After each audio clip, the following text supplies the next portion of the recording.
The werewolf's final hunt. The woods around Ely were too quiet at night. Grace noticed it first. No traffic, no voices, only the wind and the heavy rush of the river. Just a few weeks earlier, they had left the city. Grace and Scott had moved north with their daughters, Lucy and Anna, hoping for a fresh start. Lucy was 15, quiet and shy. Anna was 10, curious and bright. Scott lived for his family. They were everything to him. But life there had been hard. Scott's company was laying people off, and every day felt uncertain. He worked long hours, coming home late and exhausted. Grace worried constantly. The girls missed him. Their family felt like it was slipping apart. Then came the offer. Not really a choice at all. Take the position at the Winton Hydro Station near Ely, Minnesota, or lose his job. The pay was steady, the hours predictable, the town small and quiet. He told Grace it would give them a better life, more time together. Deep down, he knew the truth. He had to take it. They packed up and drove north. Lucy stared out the window, not wanting to leave her friends. Anna, younger and curious, filled the drive with questions. Will there be kids my age? Is there a pool? Do they have a library? Grace squeezed her hand and said softly, "We'll find what we need. We'll make it work." The farther they went, the quieter the world became. Highways turned to narrow roads. Buildings gave way to forest and lake. By the time they reached Ely, it felt like another world. Ely was small, surrounded by pine and water. The Cowishiwi River cut through rock and woods nearby, and the air was sharp and clean. Their new house sat at the edge of town, close to the river trails. It was smaller than their old place, but Grace filled it with warmth. Family photos, big dinners, laughter at the table. For the first time in months, they started to feel whole again. Days slipped into weeks as they settled in. Lucy still texted her old friends, but began to talk to new classmates. Anna explored the bike paths and brought home smooth stones from the lake. Grace met people at the store and grew close to a neighbor 2 doors down. Scott learned the routines at the dam and, for once, came home before dark. One weekend, the family visited the spillway together. Concrete walls held back a weight of dark, swirling water. Grace studied it in silence. "It looks strong," she said at last, her voice steady but unsure. Scott nodded. Watching the current crash against the concrete, he thought about pressure, how it builds, how it needs release. After that day, he kept one habit from city life: running. Each evening, he laced up his shoes and took to the trails. The air was crisp, the woods quiet, and the rhythm of his steps steadied him. Locals were friendly but cautious. One man at the store warned, "You'll hear wolves at night. Don't walk the woods alone." Grace took it seriously. Scott laughed it off. Wolves lived in the forest, sure, but they stayed away from people. Everyone said so. Work was steady, the girls were happy, and Grace began to relax. For the first time in a long while, things felt normal. Then one evening after work, the light disappeared faster than usual. Scott tied his shoes. "Back in an hour," he told Grace. Phone in pocket, door closed behind him, cool air on his face. Along the river, twilight clung to the trees. The dam loomed gray against the dark, water thundering below. Shadows thickened, and the forest seemed to press closer with every step. A sudden snap of a branch cut through the noise, followed by a low growl. Scott slowed, listening. The trees had melted into darkness. Something moved ahead. 2 faint points of light flickered in the black. Eyes. The shape lunged. He couldn't see it clearly. Too big for a normal wolf. Broad shoulders, heavy frame. He turned to run, but it hit him first. He hit the ground hard. Jaws clamped onto his side. White-hot pain ripped through him. He shouted, but the woods swallowed the sound. Claws tore across his arm. His vision blurred. The thing loomed above him, teeth, heat, breath. But the shadows bent its shape, the outline wrong. For a heartbeat, it seemed taller than it should be, like it was trying to stand. Headlights flashed through the trees from the road by the dam. A car passed, beams sweeping across bark and brush. The creature froze. It lifted its head and made a sound, low and rough, almost human, as if trying to speak. Then it turned, slipped into the timber, and vanished. Scott lay shaking in the dirt, shirt wet with blood. Somehow he was alive. He crawled along the trail, inch by inch, until his house came into view. When he reached the door, he pounded weakly. Grace opened it and screamed. The girls cried out in terror. A neighbor called an ambulance. At the hospital, doctors cleaned his wounds, stitched his side, and wrapped him tight. They gave him shots and antibiotics and said he was lucky. Wolf attacks were rare, but they happened. He just needed rest and time. That night, the room was still. The girls slept curled in the chairs. Grace dozed beside him, her hand resting on his arm. Scott stared at the ceiling. The last growl replayed in his mind, and the longer he thought about it, the less it sounded like an animal. His gaze dropped to the bandage. For a moment, he thought he saw it move, not with his breath, but on its own. A small ripple beneath the gauze. Then stillness. Wind brushed the window, or maybe it was something else.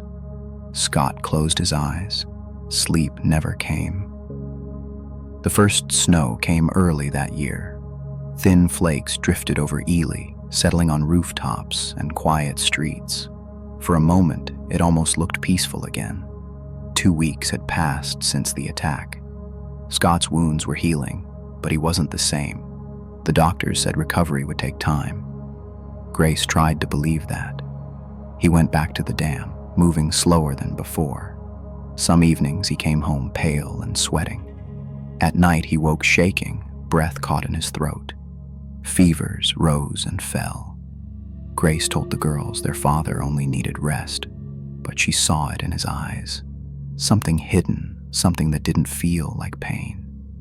Sometimes she found him standing at the window, listening toward the trees as if they were calling him. Then the killings began. A farmer was found near his truck at the edge of town, coat torn open, the snow around him dark with blood. 2 nights later, a hunter vanished near the river. When they found him, what was left didn't look like the work of any animal they knew. The sheriff said wolves. People whispered about closing the trails and staying inside at night. Grace listened but said nothing. That evening, she locked the doors and kept the girls close. While everyone slept, Scott slipped out of bed. He moved quietly, not wanting to wake Grace. The house creaked behind him as he stepped out into the cold. He didn't remember why he left, only that he needed air. The wind felt sharp against his skin. The woods seemed to breathe with him, dark and endless. Something stirred deep inside. His pulse raced. Every sound, the crunch of snow, the faint whisper of branches, grew painfully sharp. There was fear, but also something else, a strange hunger, a wild rush of strength he had never known before. When he returned, dawn was creeping over the trees. He froze at the door. His clothes were gone. Dirt clung to his skin, his hands raw and cold. A faint copper taste lingered on his tongue. Heart pounding, Scott slipped inside through the back door. The house was silent. Grace and the girls were still asleep. He went straight to the bathroom, turning on the water as quietly as possible. Steam filled the air. He scrubbed his hands, his arms, his face. Mud ran down the drain, tinged faintly red. When he looked up, the mirror caught him off guard. His eyes seemed darker, unfocused, like they didn't belong to him. For a moment, he didn't recognize the man staring back. He dried off, pulled on clean clothes, and slid under the covers before Grace stirred. When she shifted beside him, he kept still, and pretended to sleep. Later that morning, Grace found the back door unlocked and faint footprints leading away from the steps. She frowned and looked toward Scott, who was sitting at the table with his coffee. "Did you go outside last night?" she asked. He didn't look up. "Yeah. I just needed some air." Grace nodded slowly, trying to hide her worry. The tracks outside were barefoot. She didn't want to say anything in front of the girls, not while they were eating breakfast and laughing softly with their father. So she waited. That evening, her voice was calm, but tight. "Scott, you went outside in the middle of the night with no clothes after what happened to you. That's not normal," she said quietly. "You need help. Maybe you should see someone. There's a therapist here in town." "I'm fine," he said. "I just needed to breathe." Grace didn't answer. She didn't sleep that night. The wind never stopped, and neither did her thoughts. Days turned quiet again, but the house didn't feel safe anymore. Scott's wounds had closed, yet something inside him was breaking open. He grew short-tempered, restless. Small things set him off: the girls laughing too loud, a simple question about how he felt. Then came the guilt, the quick apologies, the hollow eyes. Grace tried to stay calm for the children. Lucy avoided her father, flinching whenever he passed too close. Anna whispered that he seemed different. Their mother told them he just needed time, though she didn't believe it anymore. Scott barely slept. He woke some mornings drenched in sweat, stomach twisted with nausea, heart pounding too fast. Each night he feared closing his eyes, because when he did, he saw flashes, the woods, blood, the sound of breathing that wasn't his own. One afternoon, news spread through town. A group of hunters claimed they'd killed the wolf near the river. The sheriff confirmed it, a large gray animal, scarred and heavy. People relaxed. The fear in town began to fade. Grace wanted to believe it was over. She smiled again, cooked dinner, and tried to make things normal. They even laughed once that evening, the girls sharing stories from school. Scott forced a smile too, but something inside him still burned. Under his nails, a faint dark smear. A smell he couldn't quite place, earth and iron, wild and wrong. And that hunger again, quiet but constant, waiting in his chest. Later that night, she watched him from the doorway. He sat in the dark, staring out the window toward the trees. She didn't speak. Something about the way he sat there, still, silent, made her afraid of what he might say. Scott hadn't moved from the window. He sat there in the dark, eyes fixed on the trees beyond the glass. Grace stayed in the doorway, afraid to break the silence. The house felt too still, like the air itself was waiting. Finally, she said softly, "Scott, come to bed." He didn't turn. His voice came out low, strained. "Something's wrong," he said. "It's inside me. I can feel it moving." Grace stepped closer. "Scott, you're scaring me." He gripped the windowsill, knuckles white. "I don't know what's happening to me." Before she could reach him, his body stiffened. A deep, guttural sound rose from his chest. Not quite a growl, not quite a human sound. He fell forward onto his hands, gasping. "Scott!" His back arched, bones shifting beneath the skin. A sharp crack echoed through the room as his fingers bent, nails darkening at the tips. He tried to speak, but only one word broke free. "Go." Grace froze. "Take the girls," he forced out. "Don't let me near them. Scott, please." He turned toward her, and for a heartbeat his eyes glowed gold in the dark. Grace stumbled backward, covering her mouth. Then he screamed, a sound torn between pain and something wild. His muscles bulged and tore against his shirt. His jaw twisted, teeth sharpened, bones snapped beneath the skin. He fell again, clawing at the floor. "Grace!" he shouted, the word breaking in half. "Run! From upstairs came Lucy's frightened cry. "Mom!"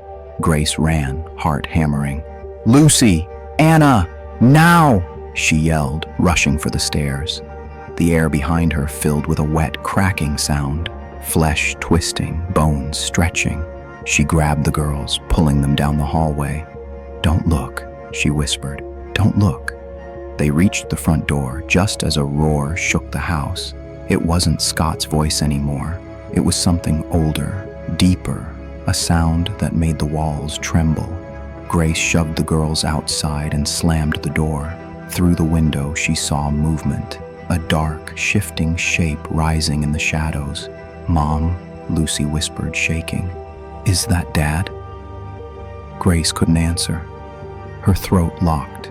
She took their hands and ran toward the truck parked at the edge of the drive. Behind them, glass shattered, and from inside the house came another scream. Not human anymore. They left town before dawn. The road stretched empty, lined with snow and pine. Grace kept both hands on the wheel, her eyes fixed on the dark horizon. In the back seat, Lucy and Anna huddled under a blanket, silent. Scott was gone, but his voice still echoed in her head. "Run!" She didn't know where they were going, only away. The farther they drove, the heavier the air felt, as if the forest itself was holding its breath. Then the engine sputtered. The headlights flickered once and died. The car rolled to a stop on a narrow, frozen road surrounded by trees. Grace tried the key again. Nothing. "Mom?" Lucy whispered. "It's okay," Grace said softly, though her voice trembled. Outside, the wind moved through the branches. Then came a sound, low, distant, wrong. Not the wind. A growl.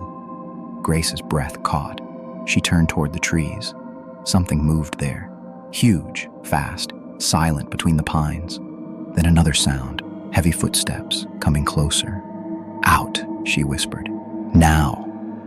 She pulled the girls from the car, heart racing. They ran toward the open stretch of road, just as a massive shadow burst from the forest. It landed between them and the car, a shape towering above the snow, eyes burning gold. The original one, the real beast. Grace froze, her body locked in fear. The creature turned toward them, lips pulling back over blood-stained teeth. And then another figure appeared. Scott, half changed, barely human, his body twisted and trembling, but his eyes still his own. He didn't hesitate. He threw himself at the creature with a snarl that split the cold air. The two beasts collided. Snow exploded beneath them. Roars filled the night. Grace looked around wildly. The car door hung open. Inside, Scott's work bag. Her hands shook as she reached in and found it, the old flare gun he always kept for emergencies. The monster raised its head, jaws wide, about to strike again. Grace barely aimed. She just pulled the trigger. The flare burst in a flash of red, and by sheer luck, hit the creature's face. It screamed, stumbling back, fire crawling through its fur. The snow turned crimson in the light. Scott saw his chance. He lunged, driving the creature into the trees. The fight twisted through the dark. Claws, roars, bone. Then a final, sickening crack. When the sound faded, Scott was on his knees in the snow.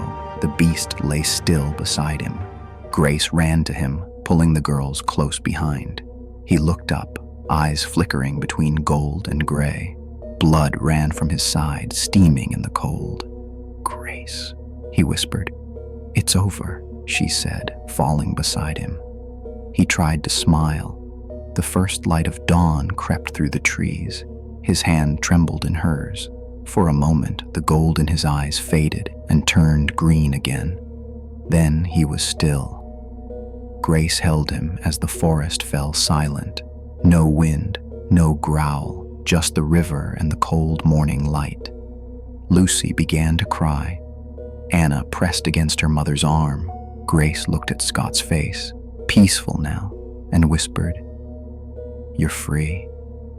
The sun rose over Ely, slow and silent. And somewhere deep in the woods, the last echo of the curse faded with the light.